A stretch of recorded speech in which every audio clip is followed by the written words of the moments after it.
Guys, hello everyone and welcome to my channel stay beautiful with me. और आज के इस वीडियो में मैं हम सबके साथ में शेयर करने जा रही हूँ, जैसे कि आपको टाइटल और थंबनेल देखकर पता ही चल गया होगा कि हिना हेयर पैक लगाने के बाद में हैवी ऑयलिंग कैसे की जाती है अपने हेयर्स में, ये आज इस वीडियो में मैं आप सबके साथ में शेयर करूँगी।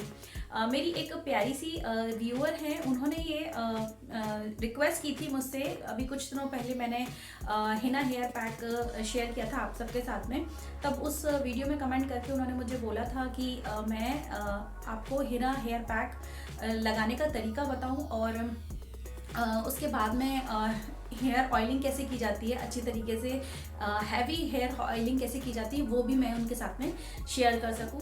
तो उन्हीं की रिक्वेस्ट पे मैंने ये वीडियो शूट किया है।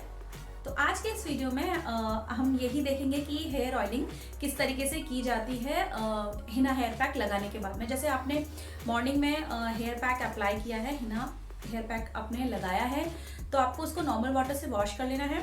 उसके बाद शाम को जब आपके बाल अच्छे से सूख जाएं, उसके बाद में आपको ये हेयर ऑयलिंग करनी है। ओवरनाइट इस ऑयल को अपने हेयर्स पे रहने देना है। नेक्स्ट मॉर्निंग आपको जो आपका रेगुलर शैम्पू हो आप इससे वॉश कर सकते हैं। तो ये सही प्रोसीजर है। लेकिन वीडियो में आगे बढ़ने से पहले अगर आपने मेरा चैनल सब्सक्राइब नहीं किया तो सब्सक्राइब कर लीजिएगा, नोटिफिकेशन बेल को ऑन कर लीजिएगा ताकि आपको नोटिफिकेशन मिल सके मैं अपने वीडियोस कब अपलोड कर रही हूँ।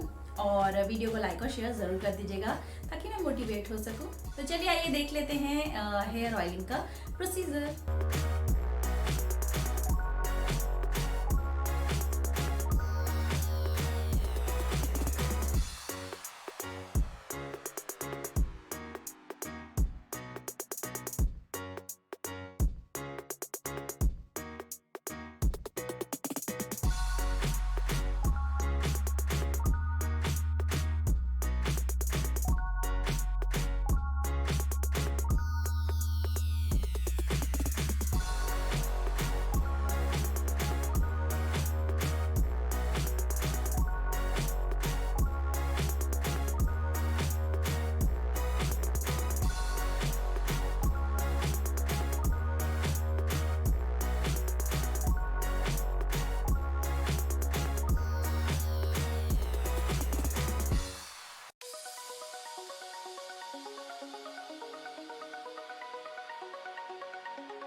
देखा आप सब लोगों ने कितना इजी था हेयर ऑयलिंग करना, हैवी हेयर ऑयलिंग करना। तो आई होप मेरा ये वीडियो आपको पसंद आएगा। पसंद आए तो प्लीज़ इसको लाइक और शेयर ज़रूर कर दीजिएगा। मिलती हूँ अगले वीडियो में, तब तक के लिए take care and bye bye.